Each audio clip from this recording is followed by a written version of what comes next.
Hey everybody, this is PJ Riley from Elite Archery here in our shooting center today. We've got a brand new target bow to tell you about, and this is the Echelon series. Great new series from Elite. They've got two versions. They've got an Echelon 39 and an Echelon 37.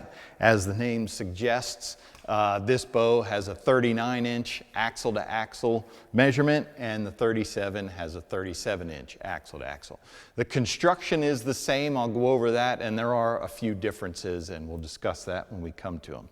So first thing you're going to notice about the Echelon series for Elite, they're always talking about shootability. That's what they strive for with their bows. They want shootable bows. You're going to see dual cages above and below the grip. What they did that for, again, is for shootability, to minimize vibration. As the bow shoots, your riser flexes. They want to try and make that as stable as possible, because obviously a stable riser, stable shot, that's going to be best for your precision accuracy. Split limb bow. They've got their dual laminated split limb bows for the Echelon series. They've created the new Echelon cam. And it is a new cam design. However, it still has that typical Elite feel, to where you break over the max draw weight at about halfway. So it's got a nice valley that you can hold on to that feels good at full draw. The draw cycle is really nice.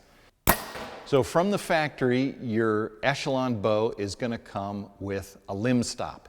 That's something Elite's been known for. It gives you that super hard back wall. You can't draw any farther because the limb is what's stopping the cams from rotating.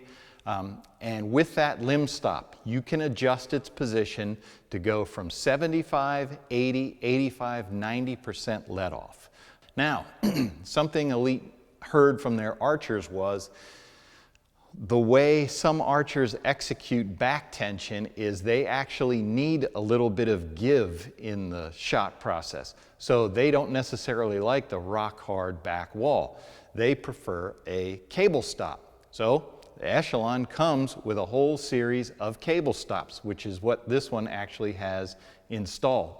You get 3 different cable stops. There's a red, a blue, and a yellow.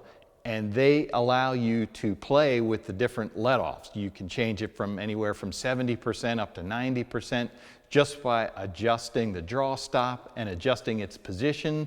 There's 10 holes that you can put it into. They correspond with your draw length, but you can move it forward and back a little bit to get a little less of a valley or to give it more of a valley. There's a brand new cable slide this year. And what's unique about it is you can adjust your cables on 2 different axes. So you can move this cable slide on a linear plane in and out, and then also you can adjust the pitch of the guard itself in towards the bowstring or away from it. What that does for you is, obviously with Elite's cams, they don't have yokes. If you're shooting an arrow and you get a little bit of a right-left tear because of your grip or whatever, you can't do any yoke tuning to try and fix that. What you would have to do is play with your cable guard to basically do the same thing as yoke tuning. So with this adjustments built into the cable guard, they've made it easy for you, that you can adjust the cables, move them in or out, different angles to get the clearance you need for your fletching, but also to allow you to affect the cams so you can get that perfect bullet hole. They maintained this year the upper and lower rear stabilizer bushings. What they found was a lot of their target guys wanted to get that weight down as low as possible. So a lot of them liked the lower mounting bracket for their rear stabilizer bars. And of course, some archers still like it up higher. Well, now you can choose wherever you want to put it. So all the bows, 37 and 39, come in max draw weights of 50, 60, and 70 pounds.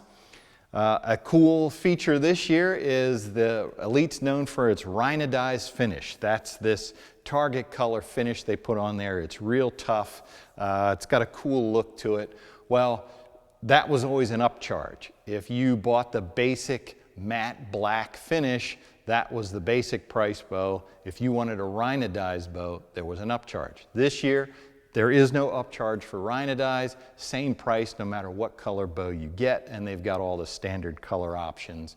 They've redesigned the grip this year. It's still very similar to an Elite grip. It still has the same Elite feel. It's built right into the riser, and it's got a very flat back, but they did have several of their pros into the factory to help them redesign this grip just a little bit.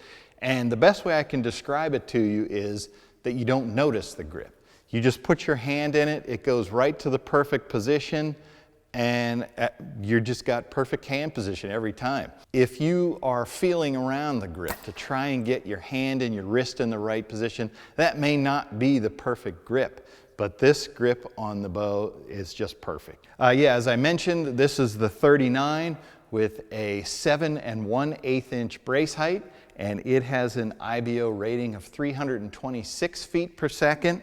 That's super efficient for a bow with 7 1/8 inch brace height, and for a smooth draw cycle, that's really fast. And one of the things Elite's been talking about with this bow is the efficiency.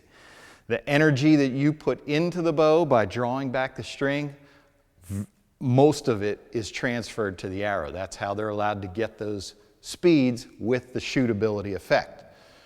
So coming over to the Echelon 37, as we said, 37 inches axle to axle. This one has a 6 3/4 inch brace height, so its IBO speed rating is 333 feet per second. Everything else about it is the same, just a little bit faster, a little bit shorter brace height. That's the Echelon series from Elite. We're real excited about it this year. If you got any questions, you can check us out at LancasterArchery.com.